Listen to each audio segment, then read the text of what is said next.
建军，本官奉命搜查国公府。既然奉旨行事，我们理应配合。建军甚是明理。等等，搜查总是要有个理由吧？殷国公贪功冒进，致全军覆没，官家担心另有隐情，命汪相彻查此事。如此说来，就是没有圣旨了。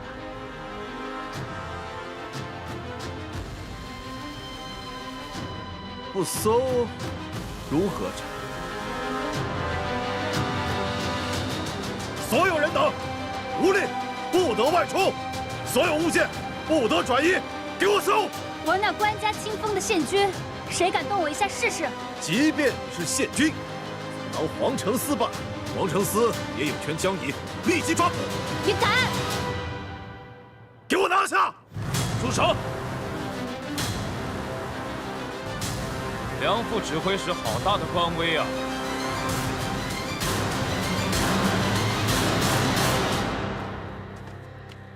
没事。陆侯，下官侍奉汪相。汪相素知官家最敬重英烈之家，岂能让你肆意胡为？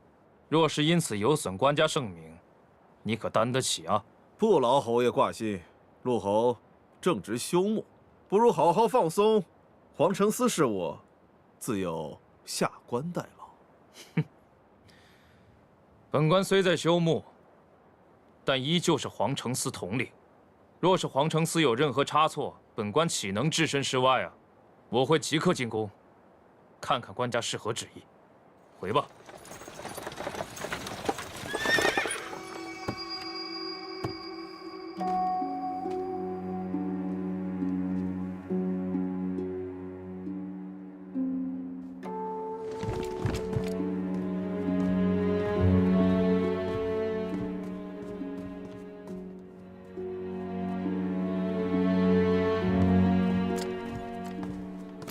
汪相，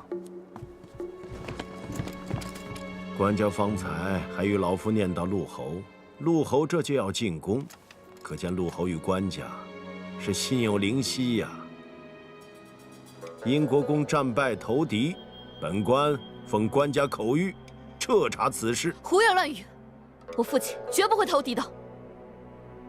明珠娘子可是在说官家胡言乱语？既然官家让汪相彻查，说明没有认定，也许是被有心之人给蛊惑了。是有心之人蛊惑，还是殷国公叛变查了便知？贤侄，你是大理寺少卿，此事就由你来办吧。是。县君，殷国公若无投敌之嫌，何惧搜捕呢？龌龊之人，什么事情干不出来？大理寺办案自有章程，绝不会冤枉无辜之人。县君大可放心。奸佞之人，我放心不了。我太祖父、祖父都曾随着先帝平江山、拓疆土，我父亲也几次奉旨平定战乱，哪怕是粮草不济，也从来都是视死如归，绝不会背叛朝廷。自古功不抵过，县君说这些有何用啊？如今我父亲在战场上生死未卜，你们却要在这里罗织罪名，诬陷我父，天理何在？县君若是还要再妨碍朝廷办事，休怪在下不客气了。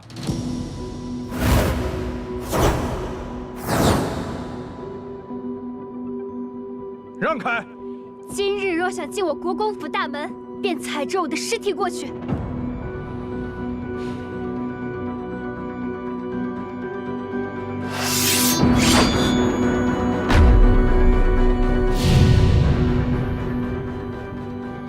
想干什么，罗士远？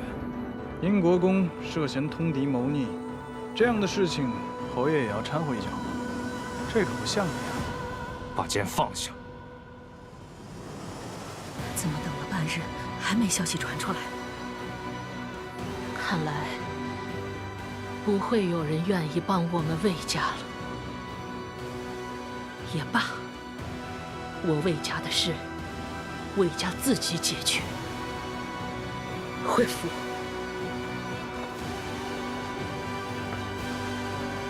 魏大夫人，请留步。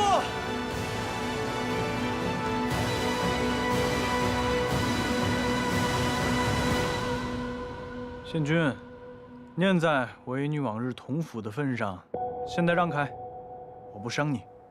我就算死，也不会让你进我国公府的门。不愧是将门之女，果然有巾帼之气。好，今日我便成全了你。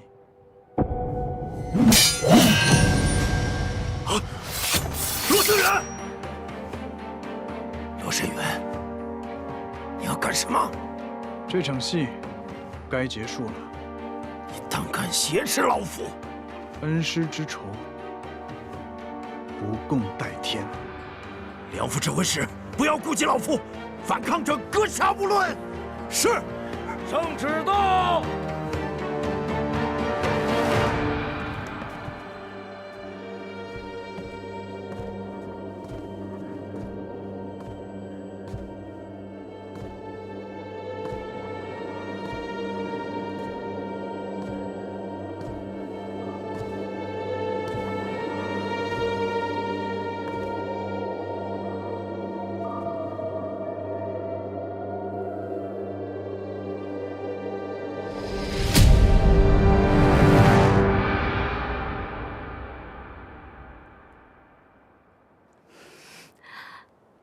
官家有旨。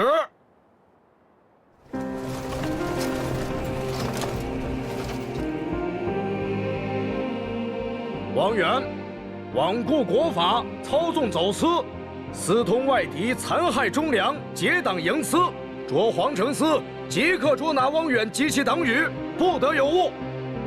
奉行。是。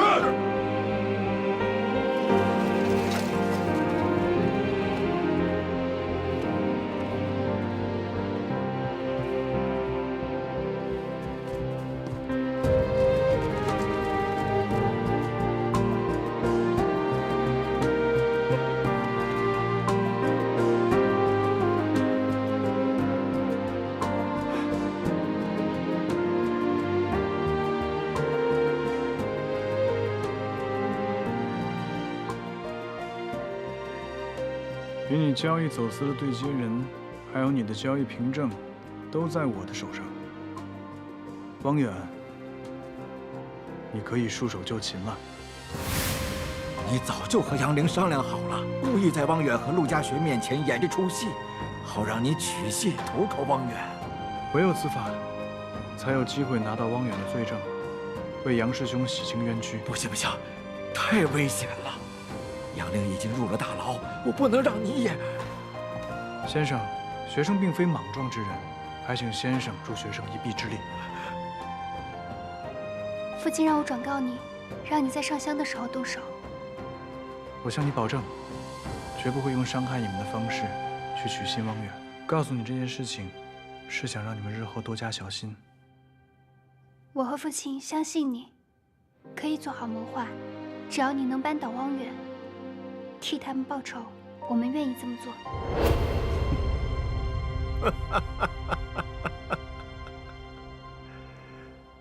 今日败于罗少卿之手，老夫是心服口服啊。只可惜呀，我那只金甲大将军以后就没人照顾了。陆侯，可否帮我照顾一二？他不是斗败后被你扔进火盆烧死了吗？哼，有时眼见未必为实啊！你以为被烧的，他未必是真的。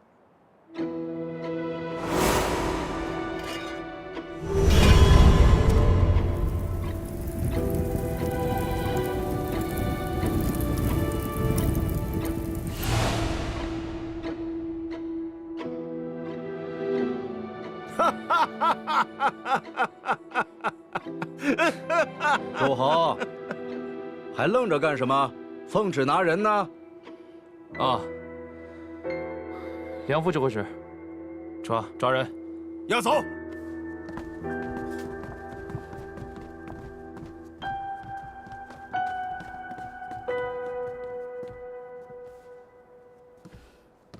父亲，父亲。您果然没事。对了，父亲，祖母进宫了。官家已经召见她了，估计马上就回来了。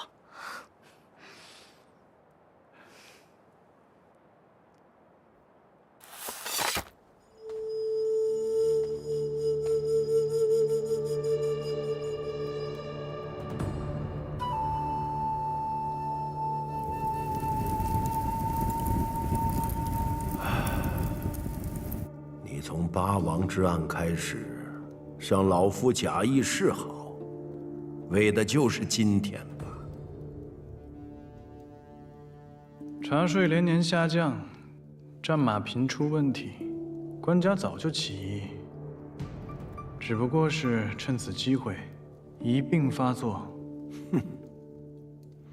怪不得，我总觉得所有的事情进展得过分顺利，原来是你早有预谋了。我故意走私被你发现，然后向你求救投诚，我就是想让你用我龙泉商行的船只走私。所以，当郑掌柜跟着我的亲信出海之后，当我的人走私交易时，就被你们扣住了，对吧？你收到的一切顺利的情报，皆是你的亲信在被控制之下发出的。那英国公率领2万大军遇袭失踪，也是欺瞒所有人的障眼法了。英国公是久经沙场的老将，对北边的气候地形了如指掌，是故意挑了一个沙尘暴之日，假意出击玉符，然后转身就端了与你通敌的首领老巢。如今，北边的敌人已经被英国公押送至了京城。果然是好谋划，好心机呀！以茶一马，通敌之事，已昭然若揭，你必死无疑。必死无疑。我汪远尚有一口气，这件事就不会这么容易结束。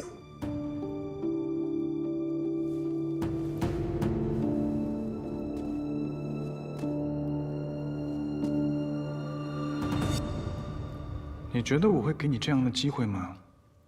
罗慎远，是我低估了你。我知道你从未信我，却又想利用我。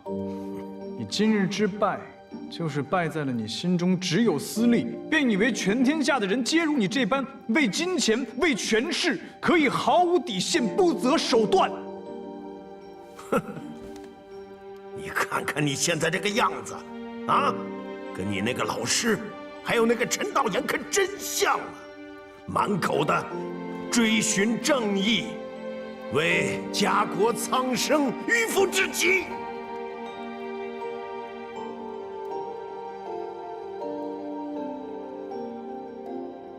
你从来都不会明白，什么叫心怀理想，不惜己身，倾尽所有，至死不悔。那是因为你根本不配为人。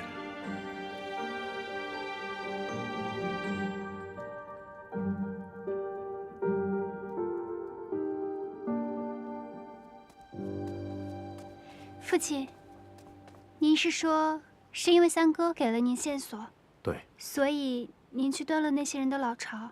没错。如今，这帮人的老巢不但被我端了，连同他和汪远一起的书信，我都交到官家手上了。那岂不是在您出征之前，你们就早早做好了谋划？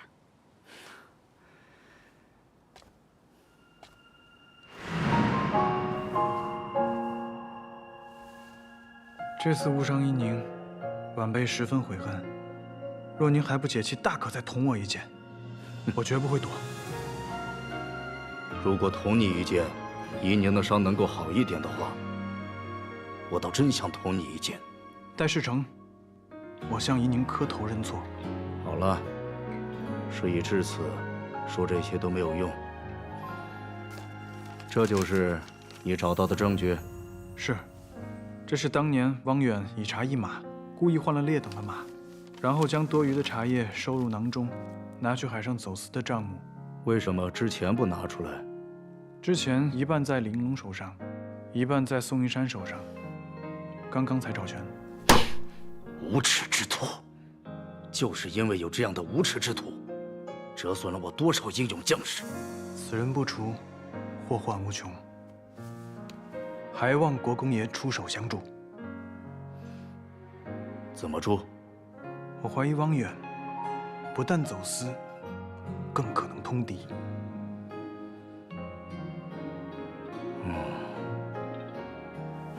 你是想借我这次去，然后将他们一网打尽？是。你可知道，如此设局凶险异常，倘若失败的话，后果不堪设想。晚辈敢赌此局，便是算无一策。好，那我就助你。但是你要记住，事成之前，你我就不要再见面了。还有怡宁。明白。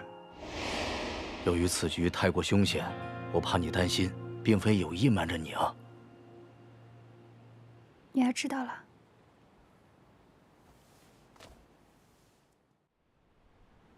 好啊，汪远已经入狱，肯定是死罪难逃了。你也算为陈九恒、陈道衍二人洗清了冤屈，也算是了却了一桩心愿。感谢英国公多次信任，屡次出手相助，携手抗敌，才能绳之以法。看来你还是挺有心眼儿的，啊？你知道吗？我最讨厌有心计的人了。多有得罪之处，还请国公恕罪。为什么我就讨厌不起来你呢？而且还看着很顺眼。否则，也不会把汪远拉下马。年纪轻轻就知道韬光养晦，看来前途不可限量啊！国公爷过誉了，晚辈不敢当。还是国公料事如神，一击即中。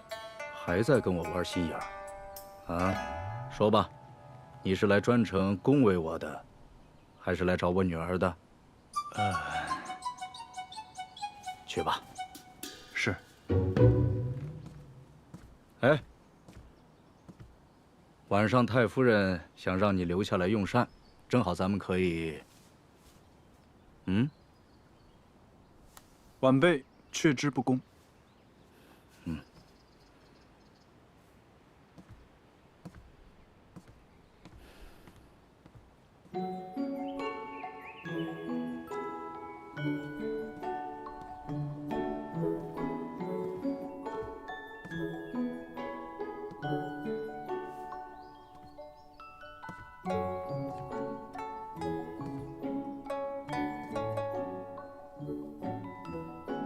干什么呢？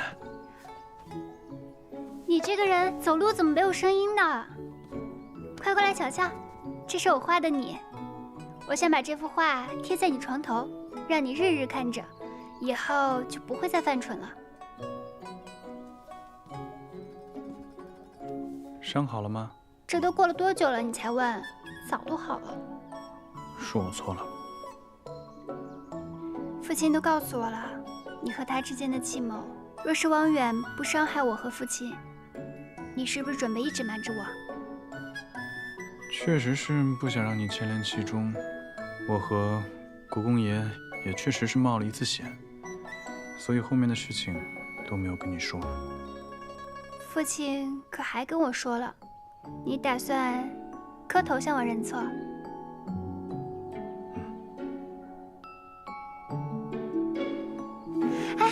还真磕呀！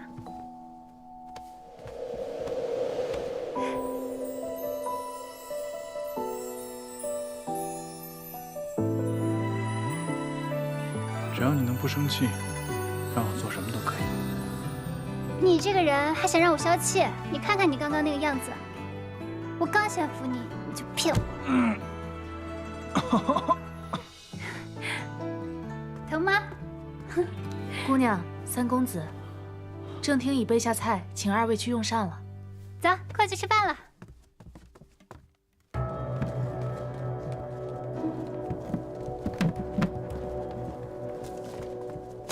侯爷，汪远会不会是骗您的？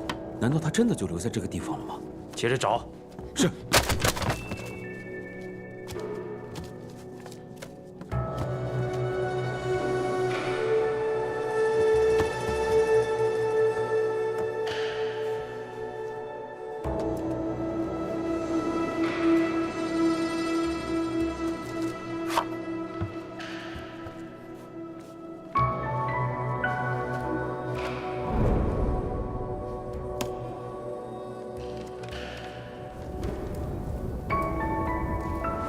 侯爷，怎么了？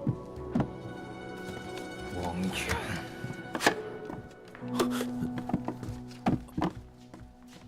哎呀，没想到罗三公子这么年轻，居然如此沉得住气，有勇有谋啊！来，老身敬你一杯。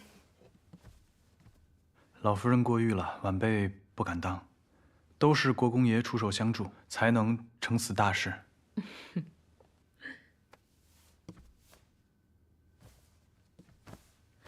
罗三公子，还没有说清吧？还没有。哎呦，那太好了！你看看我家的明珠如何呀？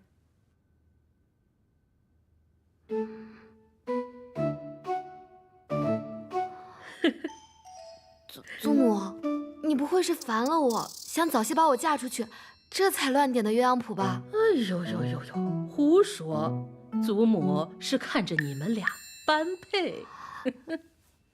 我觉得依宁姐姐和罗三哥更般配。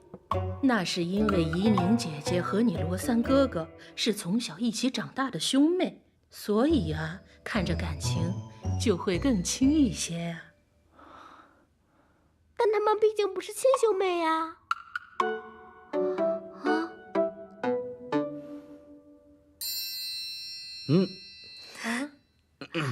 母亲，咱们好不容易团聚了，来，喝一杯，啊！来，我敬你一杯，一杯啊！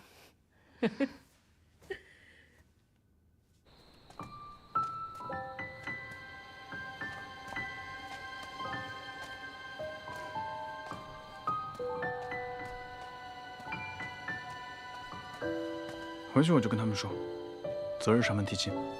干嘛又突然说起提亲的事？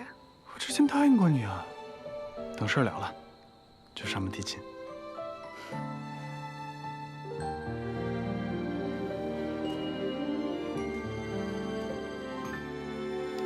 我先回去了。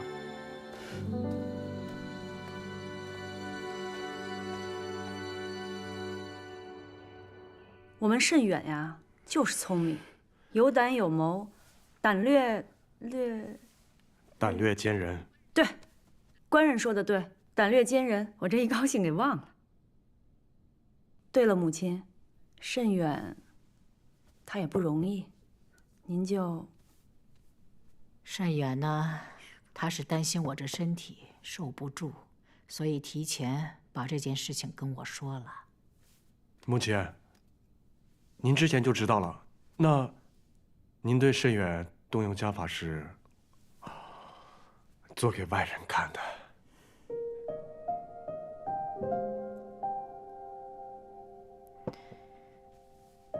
慎远啊，可是你还是让怡宁受了伤。是，我已经向怡宁赔了不是。你也还是让自己受了伤。孙儿错了。总而言之，一定要记住了，你们是罗府的子孙，尤其是你和怡宁，切切不可再惹事了。祖母都这把年纪了，要是你们再有个三长两短，你让祖母怎么活呀？孙儿谨记。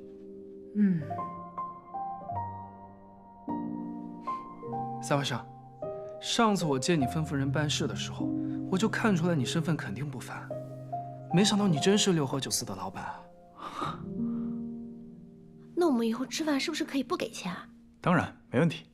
那我们以后天天去吧。哦，对了，三位少，那我们之前吃饭付的钱，你是不是应该还给我们？哎，脸皮怎么这么厚？你别理他。大姐，我到底是不是你亲弟弟啊？你怎么不向着我？慎远还是我儿子呢，弟弟跟儿子比，那肯定儿子更重要。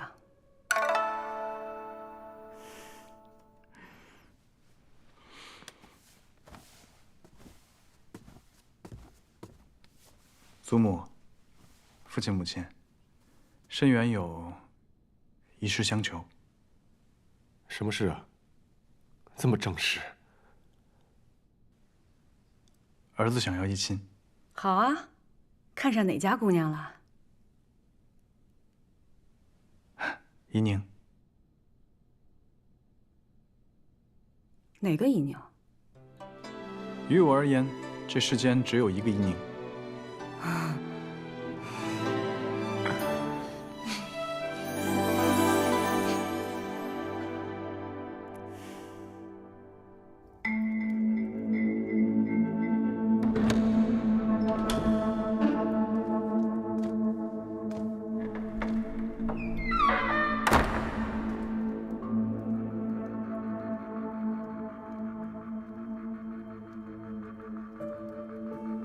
来了，想必到处都搜过了吧？呵呵，找不到的。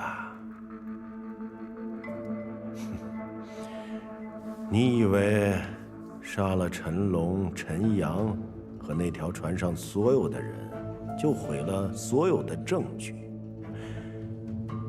你也太小看我汪远了。我一死，你亲笔签署的分账约书就会呈到官家的案前。王相，你以为我会信吗？那份约书早已化成灰烬。如此重要的把柄，真烧了岂不可惜？我只是参与了走私，分了一些小利，罪不至死。哼！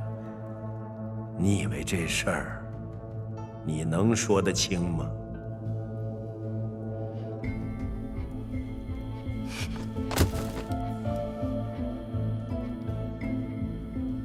交出来，否则我让你生不如死。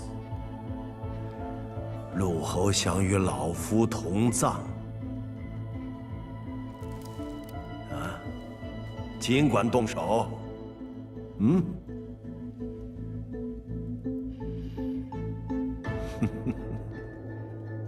陆侯是个聪明人，同归于尽的事儿，你是不会做的。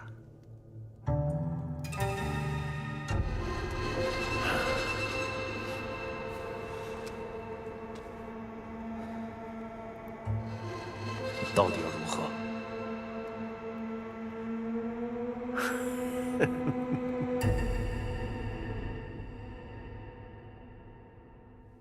现在已经几个时辰了？回国公，3个时辰了。3个时辰了，这应该差不多了吧？好了，哎，去吧。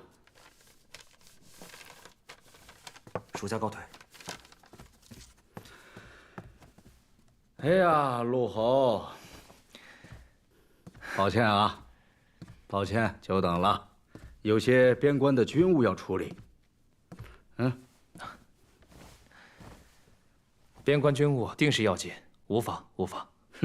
也没什么要紧事，就是一个副将心术不正，勾结奸商，谋取私利，触及了老夫的底线。我呢，已经派李将军去处理了。若他坦白交代，诚心悔改，我会酌情量责；若死不悔改，那就军法处置，绝不姑息。国公治军严明，宽严有度，在下佩服。陆侯，你应当深知，这官场就如同战场，名、权、利都是祸人的陷阱，一念之差，行差踏错有情可原，可怕就怕知错犯错，心存侥幸，一条道走到黑呀。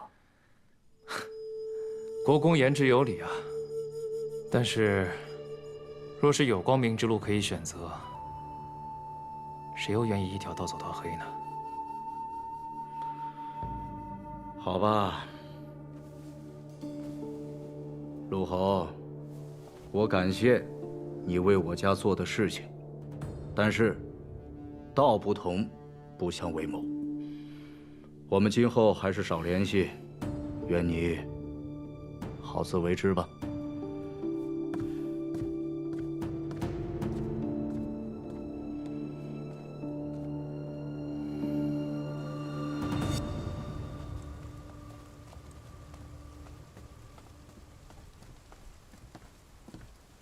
侯爷，听闻罗慎远打算跟英国公府议亲，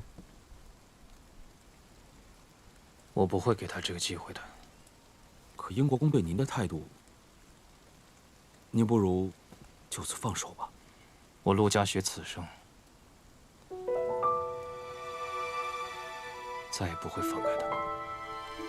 侯爷，汪远。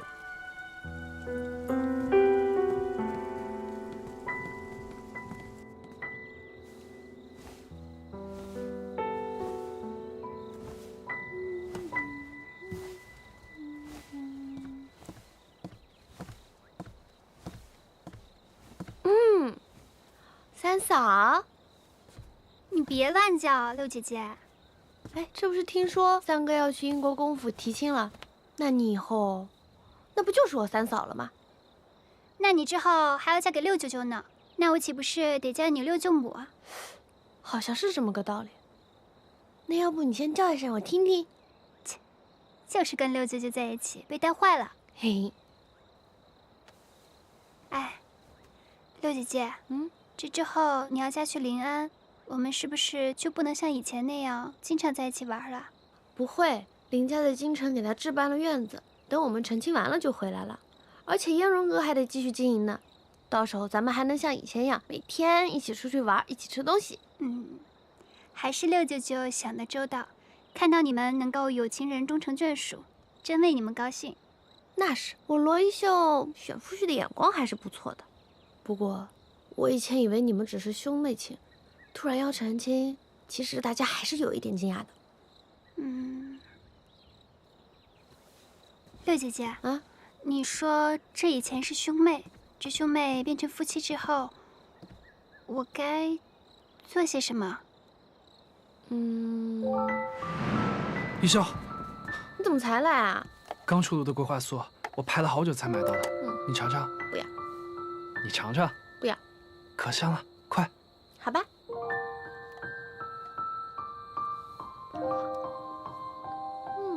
怎么样？还不错。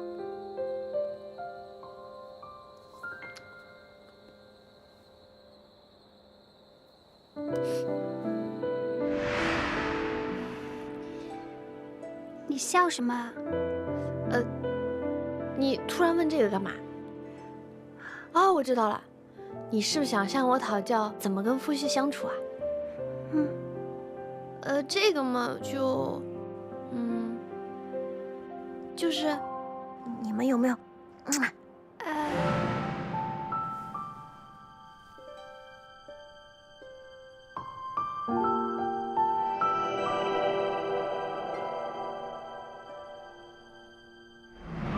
有，那不就完了？那你还问我干嘛？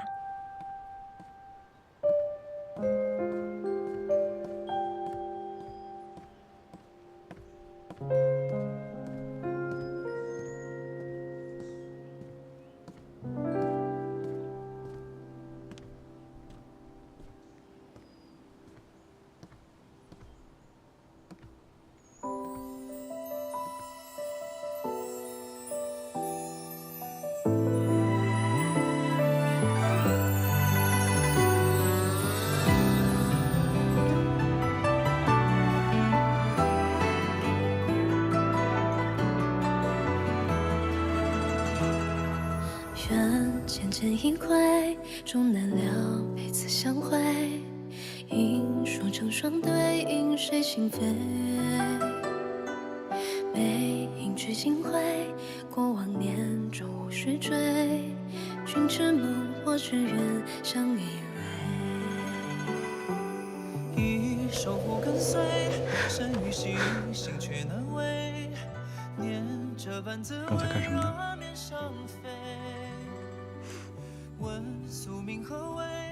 三哥平日里用的什么香露啊？香露？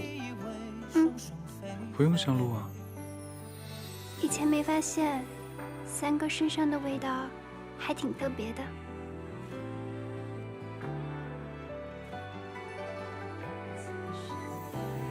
回头我让699也过来闻一下，也许他能制出一款男子用的香露，没准儿生意能大好呢。吗？一双人两相随，千古纵心愿，执手共对。此生的一人已不悔，一份缘两人陪，只盼望生生双双对。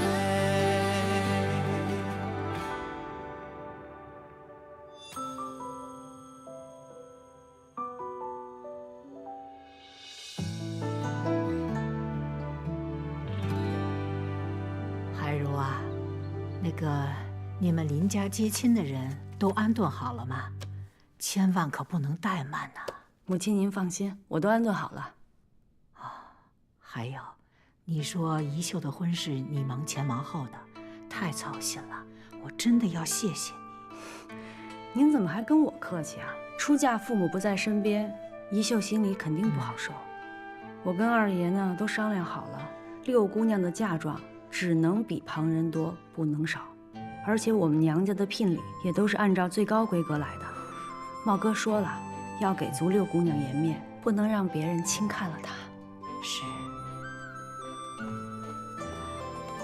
祖母、母亲，明儿也来了，快和你六姐一起看看，这是给她准备的嫁妆。秀儿，你得好好谢谢二婶，她为你真是操心了。你看，就这些首饰和衣裳，足足准备了5车。宜秀谢过二婶，都是一家人，还说什么谢字啊？其实你母亲早就把你的嫁妆备好了，我没费什么心思。只是没想到，除了这么多铺子和田之外，还给我准备了这么多的金银首饰。不多，这是祖母和我们二房的一点心意。秀儿，你马上就要出嫁了，幸好你嫁到了林家，林家人多呀，个个性格好，你到了那儿一定合得来。再说你跟林茂情投意合的，这回祖母放心了。宜秀让祖母费心了，母亲不要记挂。茂哥说了，等他们成亲以后，还是会带着六姑娘回京城住的，所以一定会有时间常来看您。是啊，祖母，之后我还要和六姐姐一起经营腌肉铺子呢。这秀儿啊，马上就要出嫁了，现在剩下的该是你了吧？祖母，您就喜欢拿我打趣。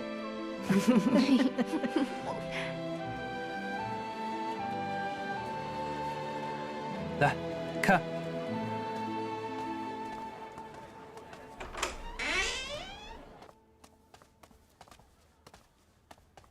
三九堂，你带我来这儿干嘛？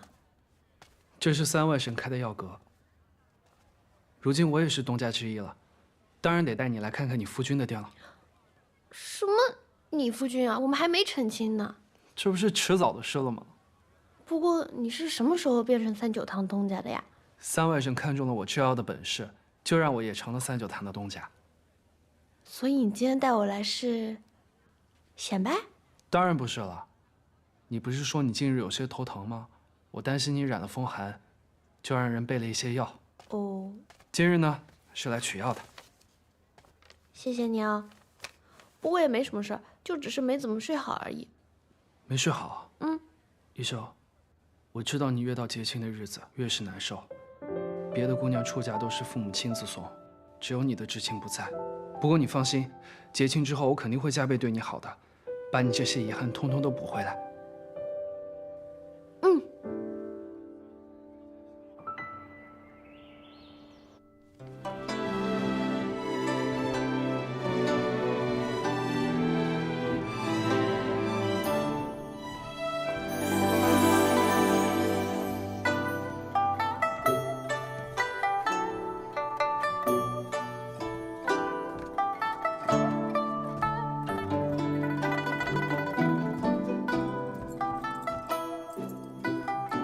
宜秀拜别祖母，拜别二叔、二婶。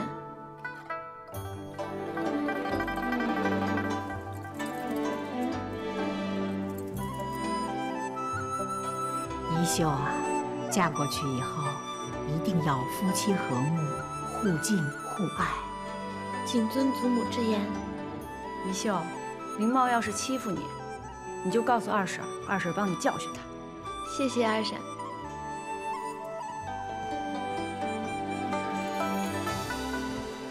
吉时已到，请新妇上轿啦！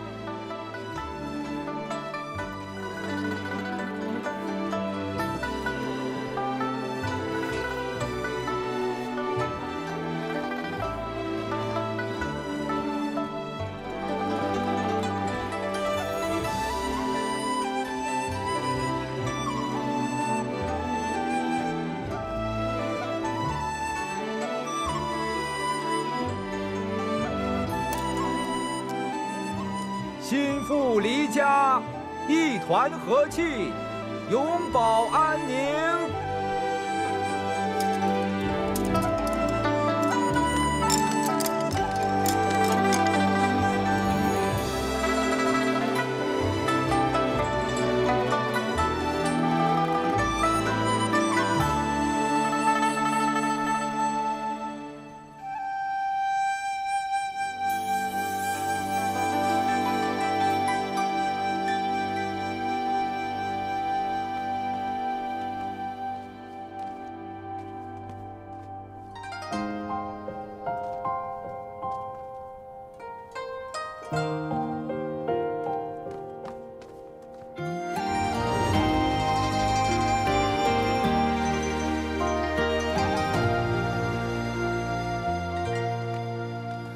南风如镜，嗅过人间，海棠依偎，彼池庭前，黄茶香，凉凉飘过长街。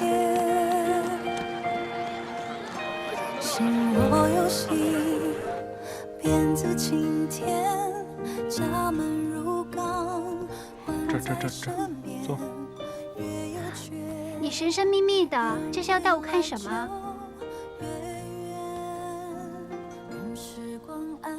哇，这么可爱，这些都是你画的？这是你5岁那年爬到我门口那棵树上偷枣吃。谁说我是偷啦？我这是光明正大的摘。啊，行，光明正大。哎，你瞧瞧你，端坐在这儿偷看我看书呢。你看看我画的，我画的是你偷看我。这就是你说的无价之宝，这不就是你随便画的一幅画吗？啊，你看不出来什么是无价之宝啊？看不出来。这画上的人是无价之宝。油嘴滑舌。这是什么？这是我纳采的定贴呀，上面有我的生辰八字，还有我全部的身家性命。交给你了。这东西不应该是父母过目吗？我看有什么用？好，那这么说你没有意见？好，我明白了。意见呢是没有了，不过条件嘛有3个。啊，你说。第一个，没有夫唱妇随，也没有什么男主外女主内，在家里所有的事情通通听我的。第二，不许逛花楼喝花酒，更不许纳3妻4妾，只许喜欢我罗一宁一个人。你别往我屋里塞人就行。我怎么可能往你屋里塞人？你当我傻呀？第三。第3个，不许藏私房钱。我订贴都给你了，我藏什么私房钱？罗胜远，你唬谁呢？我认识你都多久了？这么薄一个本本，你说这是你全部家当？订贴，这当然是我的全部家当了。我再重复一遍：第一，家里面的大事小事全都交由你管，我所有的身家性命全都给你，订贴为证。第二，我绝不娶3妻4妾，今生今世就你怡宁一个妻子。第三，我没有私房钱。好，那既然你都明白了，准备什么时候上门提亲啊？马上去。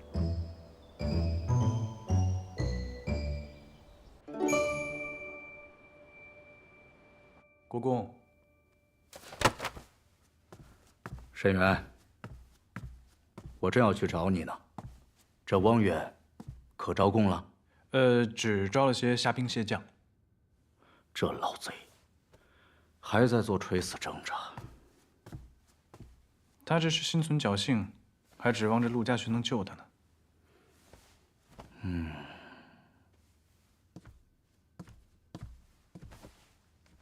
你的意思是，这陆家学和汪远沆瀣一气？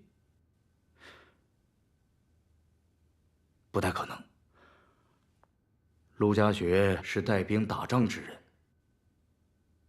军功上位，应该不会有通敌的能力。通敌之事，他也许没有，但他一定参与了走私。国公也可还记得陈道衍的死？你曾跟我说过，陆家学唯恐重启陈九衡一案，牵扯他走私一事，所以对你们师门斩尽杀绝。当初你为了保护陈道衍，也算是费尽心机啊。可敌不过奸人，目无王法，心狠手辣。可惜，这陆家学借杨凌之名，毁了汪远的走私船，所有证据都没喽。以汪远的为人，不可能不留后手。后手？你的意思是，如果真有这后手的话，你是想让他交出和陆家学狼狈为奸的证据，扳倒陆家学？这就要看汪远够不够聪明了。有意思。哎，你今天找我来，所为何事？哦，晚辈是想求娶怡宁。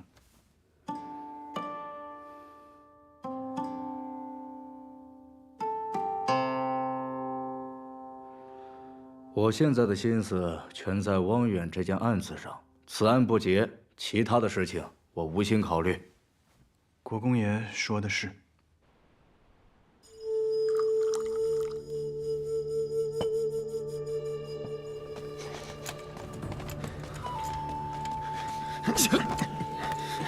行了。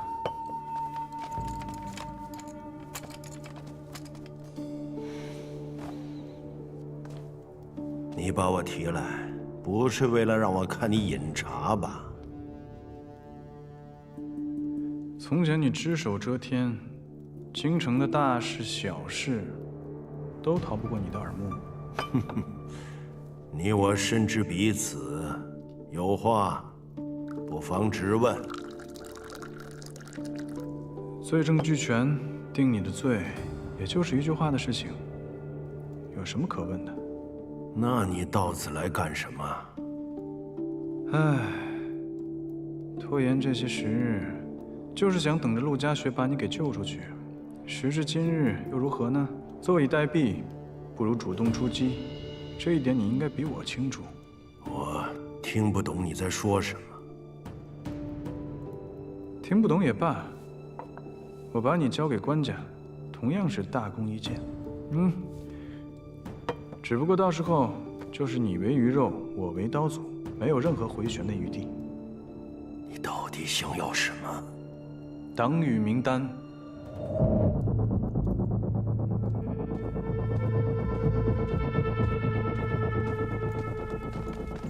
站住！为什么要抓我？走！我要面见官家！我要面见官家！来，喝。就是他，给我带走！混账！你是谁？走！啊！何人指使你这么做的？放开我！何人指使你这么做的？放开我！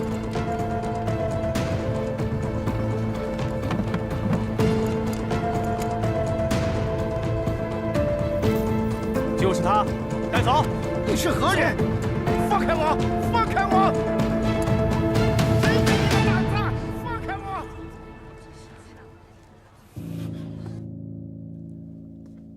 侯爷，汪远已经供出来李侍郎和那几个官员了，会不会下一个就是？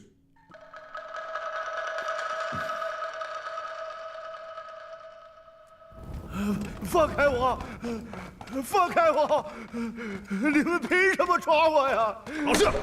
你们这是要干什么？你们干什么？快放开我！放开我！你们为什么要抓我？放开我！陆家学呀，陆家学，你也该坐不住了吧？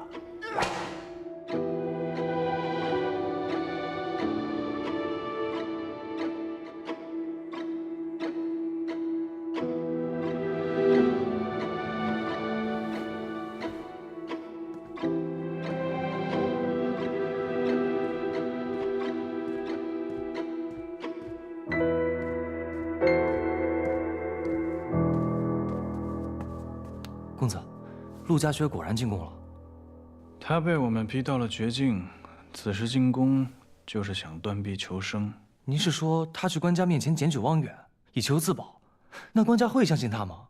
经营这么多年，肯定留有后手，不会这么轻易就被拉下水的。哦，对了，公子，听闻英国公也被召进了宫。什么时候？就在陆家学进宫后不久。公子，陆家学检举汪远，那为何官家还要召见英国公啊？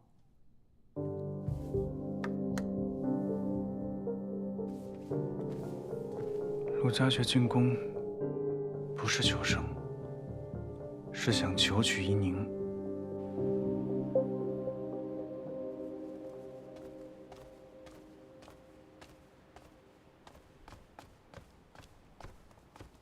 英国公留步。陆侯，有何指教？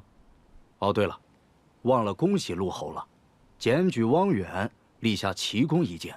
但是老夫万万没有想到，陆侯和汪远还有这层关系。失敬啊！此事我已向官家解释过了，走私之事是汪远想拉我入伙，为得他的信任，我假意合谋，为的就是将参与走私的官员尽数查明。况且我已将汪远的走私盈利尽数上交国库，难道国公爷还不信任我吗？事已至此，我信不信任重要吗？啊？看来国公爷对我还是有些误会，所以方才官家赐婚于我，才会阻拦。我不明白，名门贵女那么多，为什么陆侯偏偏看上我家夷宁啊？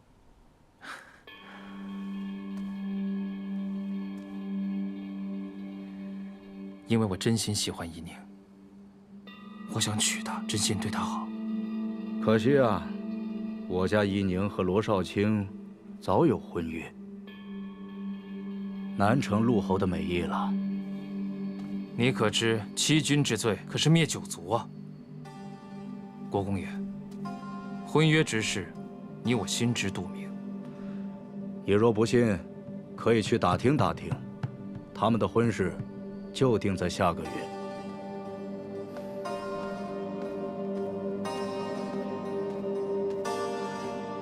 国公爷，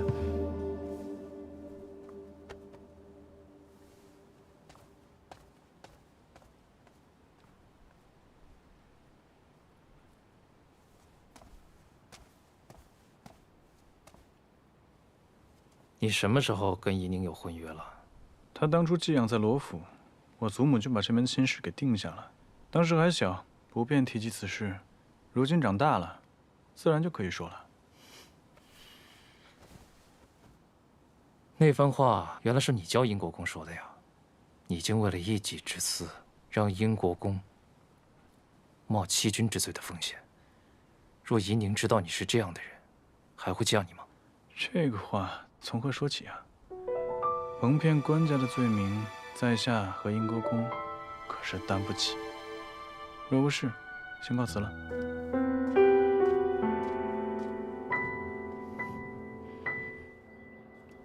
夷宁，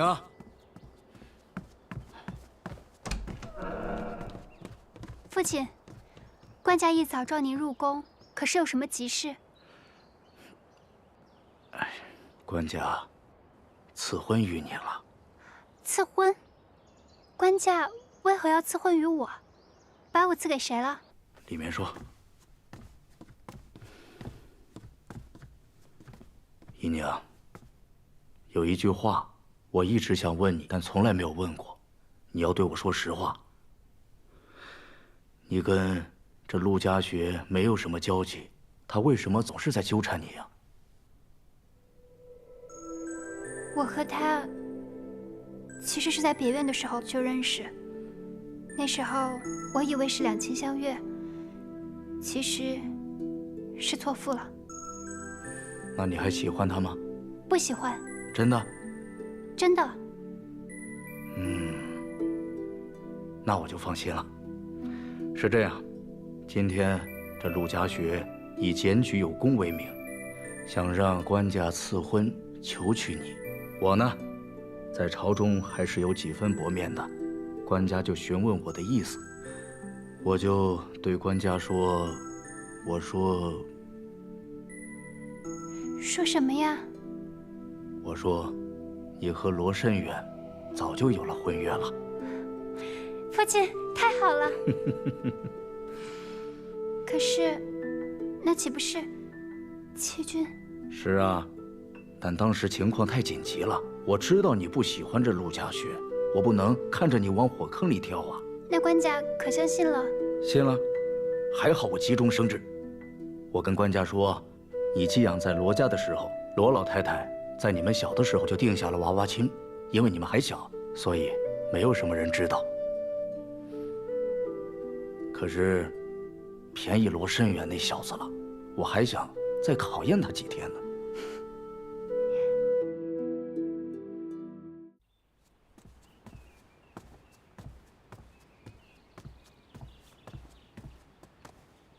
三哥，你怎么在这儿啊？我在这等你啊。你是因为今日赐婚之事，所以在这等我吧？今日父亲说我们早就有婚约，这话是你教他的吧？国公爷说的那番话确实是我教的。我想先将定帖封上，待到我考验通过之时，我再正式上门求娶夷宁。可是日后若有人提及到我和夷宁的关系，为了他的声誉，还望国公爷考虑晚辈的说辞。你的说辞？什么呀？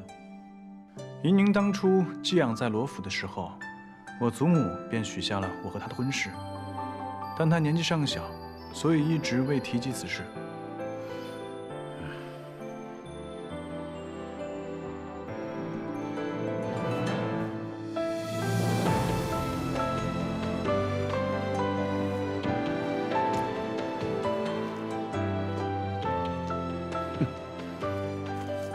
你想的倒挺周全。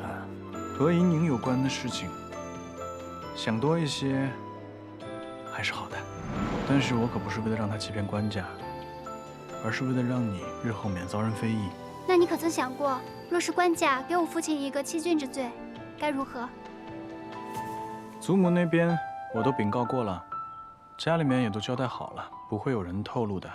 即使是陆家学告到了官家那儿，也治不了国公爷的罪。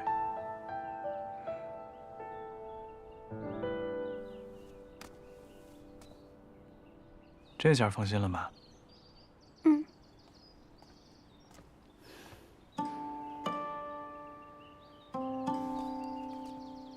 父亲。爷。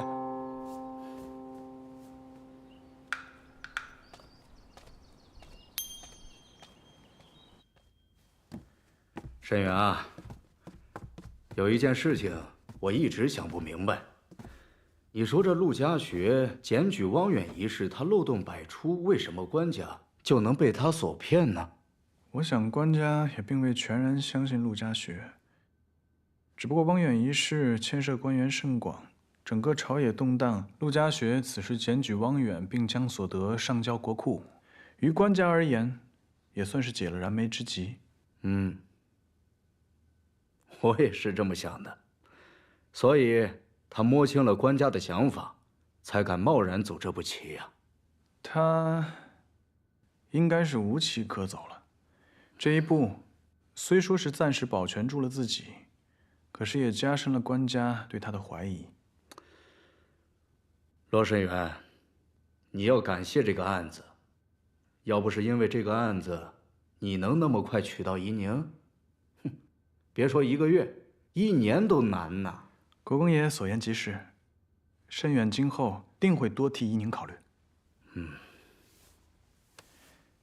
申远今日再次登门，向国公爷正式求娶怡宁。有必要吗？现在外面全知道你和怡宁有了婚约，早晚她都会嫁你，何必这么急呢？规矩不能废。上次国公爷尚未应允，今日恳请国公爷准许。好啊，还是懂得礼数的。那明天让你父母来登门求亲吧。申远在此谢过国公。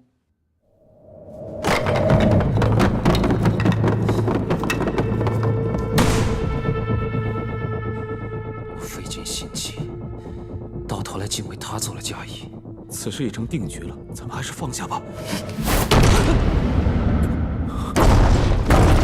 你说定局？当年我军功被夺，险些被陷害致残，若我是认命的人，早已不知埋骨何处，哪会有如今的安北侯府啊！今时今日的我，早已不是当年的陆家学，更不会认命。可现在很难再有转圜余地，我们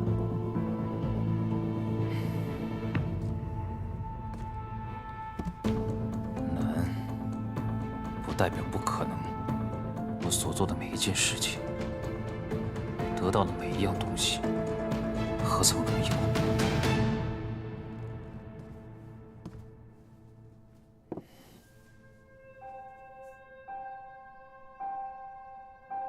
？1个月之后，罗申远就会去怡宁过门，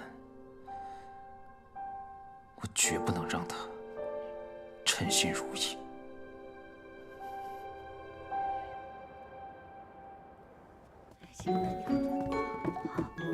把首饰都放在箱子里，小心别磕了碰了。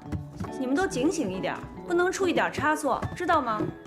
大娘子，您就歇息会儿吧，您这都忙活1上午了。我不累。申远和怡宁的婚礼定在下个月，我们得抓紧时间，不能亏待了我们怡宁。是。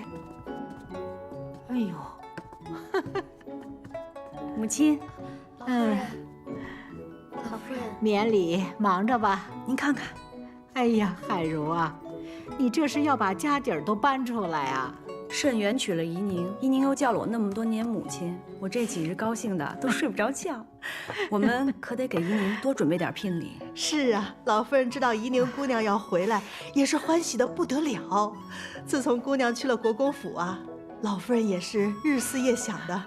不过现在好了，姑娘回来之后，又能日日在罗府常伴老夫人膝下了呢。海茹啊，你说你刚把宜秀的婚礼办好，现在又要准备慎远和怡宁的婚礼，辛苦你了。母亲，我不辛苦，高兴还来不及呢。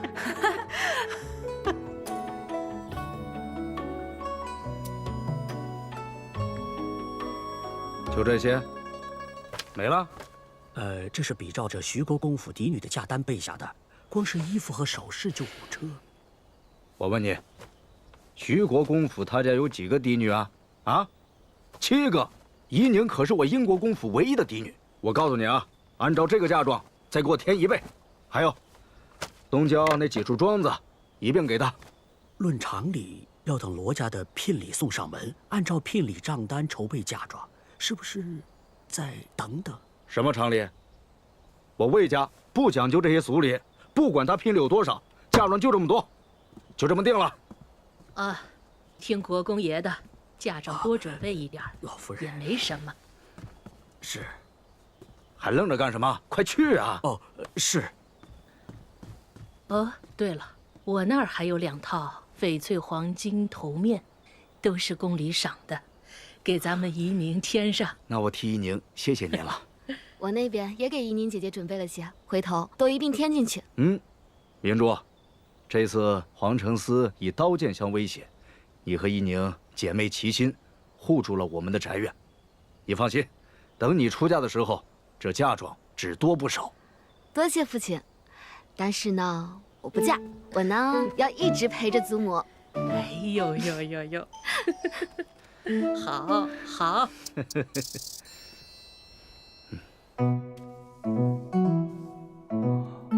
说，看什么呢？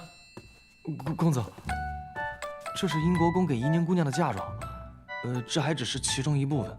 听说英国公把京城最好的首饰都买回来了，另外还有宅子、田庄、银票，加起来估计得有这个数。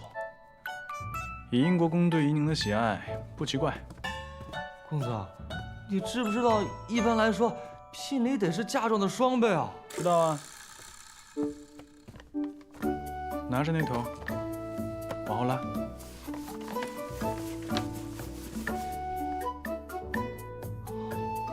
公子，这不会是你全部的身家吧？这是我准备的，母亲那边的还没有加进去。少安，够了吧？够了，这些肯定够了，公子。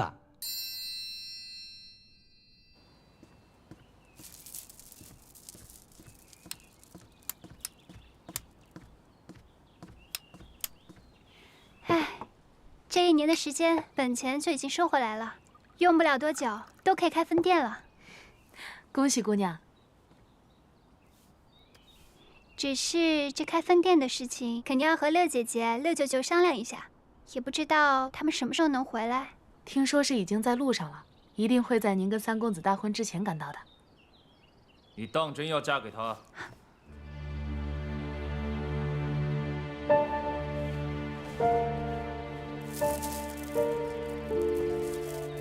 你怎么又来了？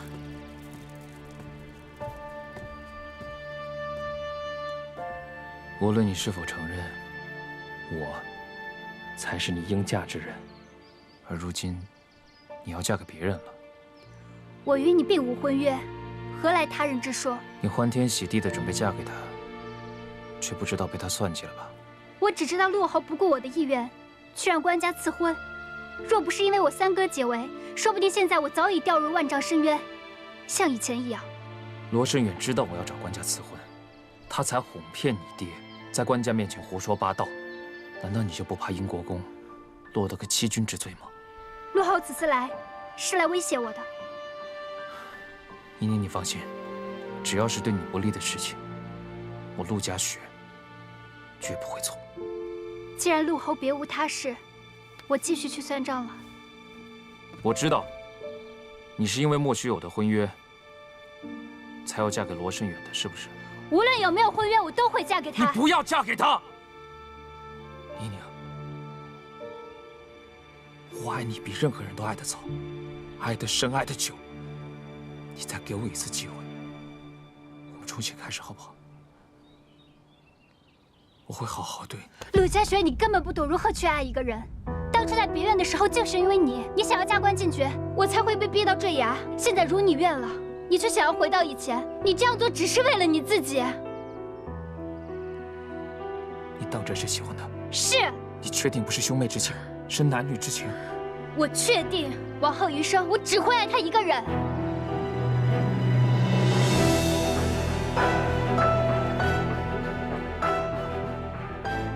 好，很好。但是我不管你爱的是谁，你要嫁给谁，你是我的妹妹。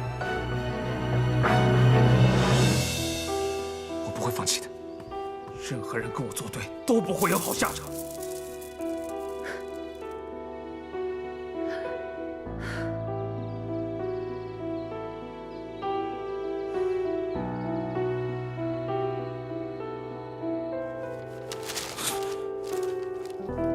侯爷，官家居然要将您调配到边疆驻守3年。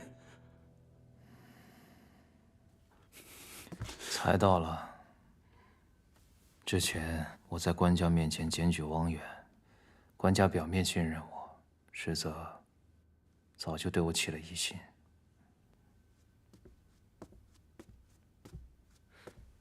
舅舅，听闻舅舅要去边疆，程郎特来相送。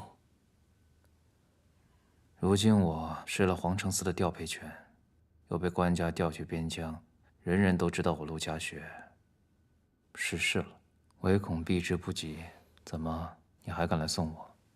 程郎如今的身份和地位，都是舅舅给的，程郎永不会忘。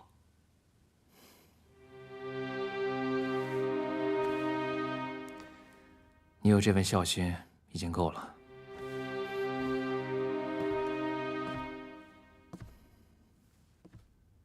打今日起，就不要再来侯府，往后又不要跟我有任何的来往，以免牵连。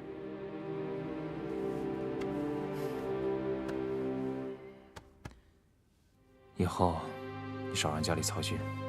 是。舅舅，您是打算？我有何打算，你就不必知道了。快回去。程郎告退。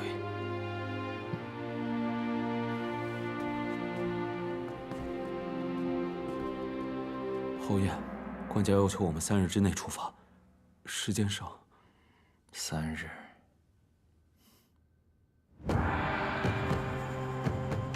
足够了。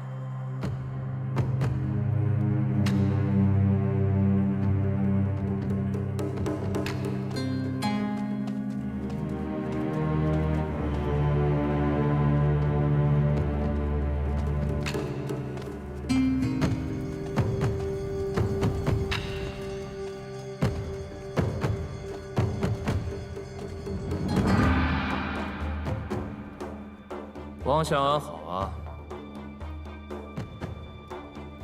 陆侯安好，恭贺陆侯荣升啊！不过明升暗贬，看来官家已经对你不再信任。王相人在狱中，消息倒是灵通。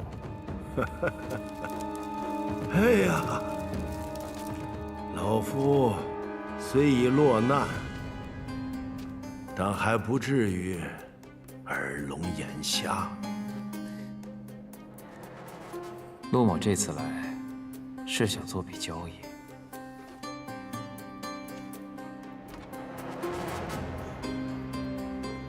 完了，当初你迟迟不肯出手，我现在已身陷死境，还谈什么交易？当初你背叛宋家，是你一意攀附，让我助你上位。如今你却反咬一口，还妄想全身而退不成？是您苦苦相逼，陆某才不得已向官家坦白一切，谋得一线生机。你我算两清了。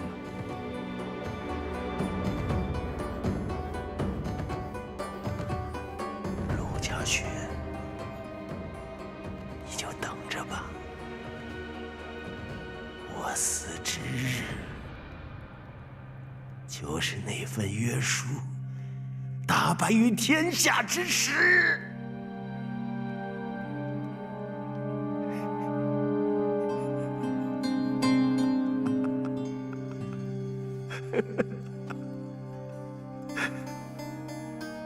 蝼蚁尚且偷生，不到最后一刻，王相何不耐心听一听陆某给您的条件？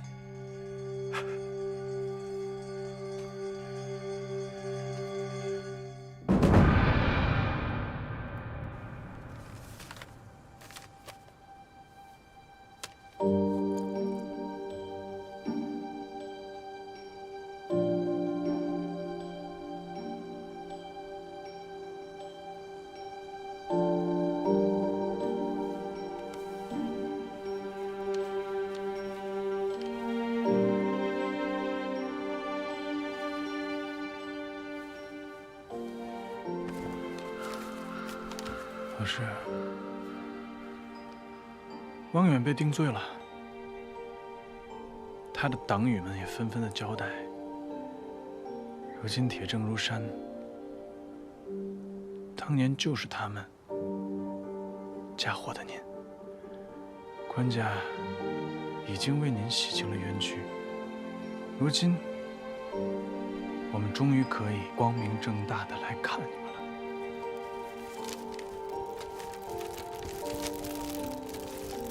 夏师兄、沈师兄，我们大家都很好，你可以放心了。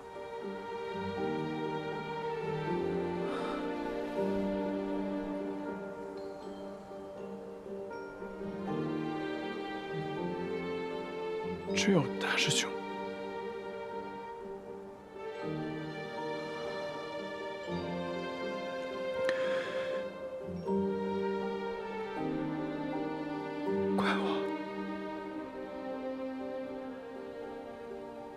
怪我没能护好他。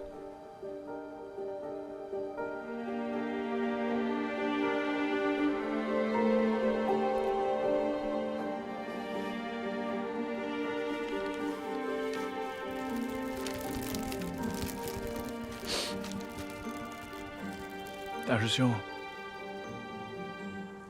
你素来爱好饮，今天我特意给你带了大碗。来生，我们还要做兄弟。不过我来当这个大师兄，你什么都要听我的。小师弟，你已经尽力了。是啊，小师弟。师父常说：“生亦何欢，死亦何苦。世间万物，终归于土。如今我们要好好活着，要活出个名堂，也算不负故去的人。”英灵在上，40祭拜，福为上享。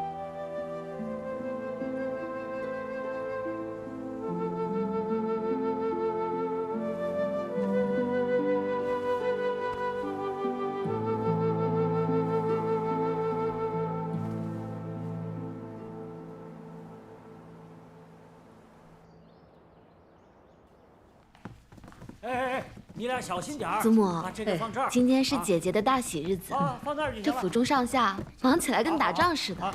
那是，可不能出现一丝纰漏。我英国公府嫁女，那得风风光光的。千万注意了。明兰，女儿就要出嫁了，你放心，娶她那个人。我考察过了，对他情深意切，值得托付。再说了，他日万一有什么，我还在，我一定会为他撑腰，不会让女儿受半点委屈的。只是当年我没有信守承诺，没有风风光光的把你娶回来，你可怨我？父亲，母亲不会怨您的。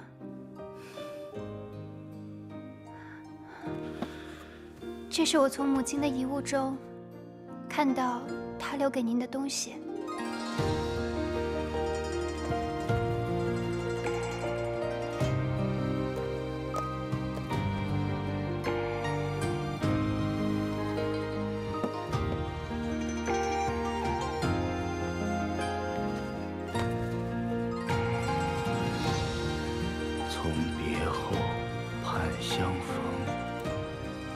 几番魂梦与君同。你母亲心里一直还是有我的。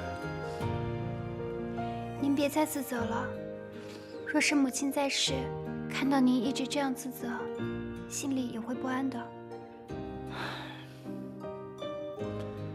女儿，我后悔了，我不应该答应那小子，让他那么快把你娶到手。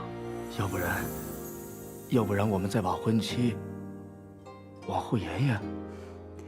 父亲，就算我出嫁了，我也是怡宁，也是您的女儿啊。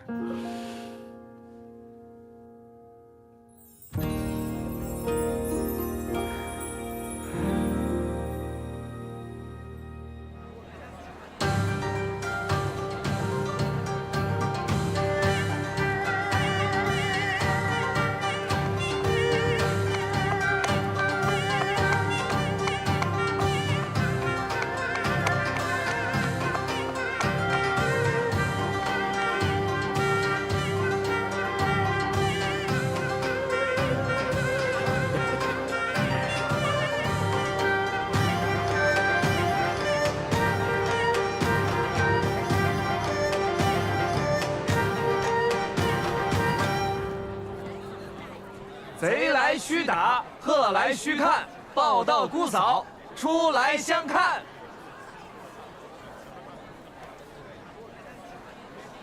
请。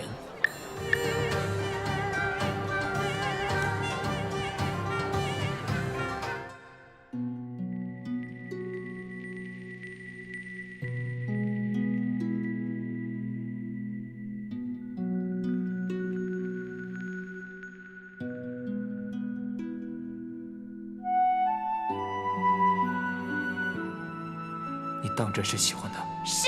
你确定不是兄妹之情，是男女之情？我确定，只此一生，我只会爱他一个人。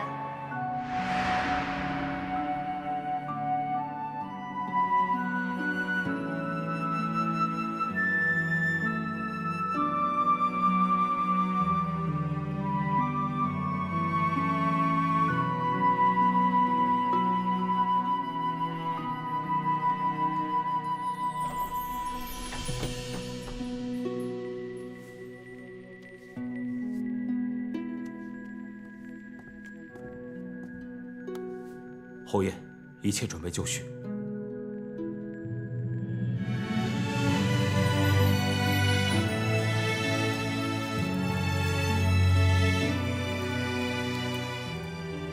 怡宁拜别祖母，愿祖母身体康健，日日安乐。好，起来吧。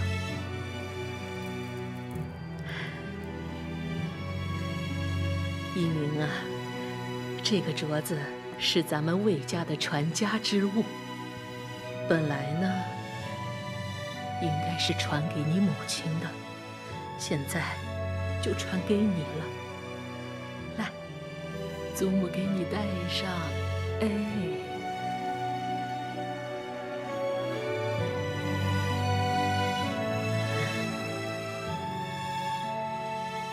面之敬之，夙夜无为，而归门之礼。怡宁谨记祖母之言，夙夜无牵。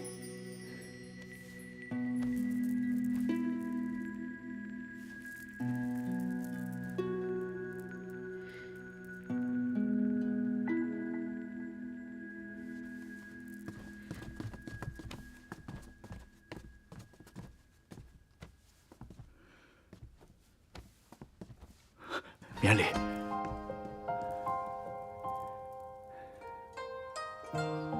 姨娘，替我转告罗慎远，如果他胆敢欺负你，我绝不饶他。嗯。哎，你看看你这孩子，女儿要出嫁了，哪有这么说话的？我这也是先礼后兵嘛。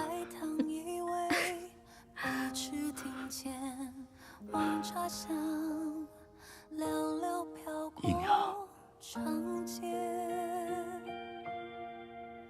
我感觉你昨天刚回来，怎么今天就要走了？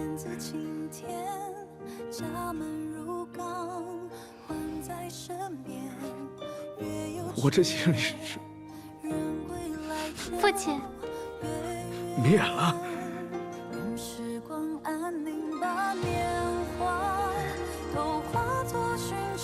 银珠妹妹，姐姐，你们两个要记住了，阴雨天的时候，父亲旧日腿伤，你们要细心照料。还有，别让祖母偷偷喝酒。依宁姐姐，我知道了，父亲的药酒我亲手给他擦。姐姐你放心，祖母有我照看着呢。吉时到！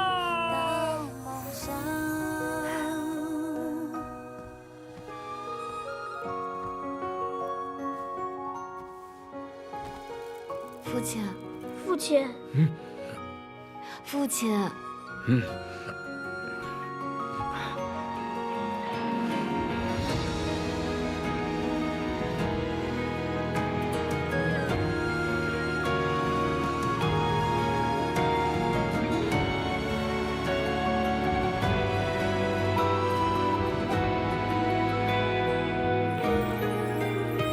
星火游戏，鞭子青天，家门如钢，环在身边。月有缺，人未来就越远。任时光安宁，把年华都化作寻常岁月。够了世间的繁华，红尘。让无言青丝交换。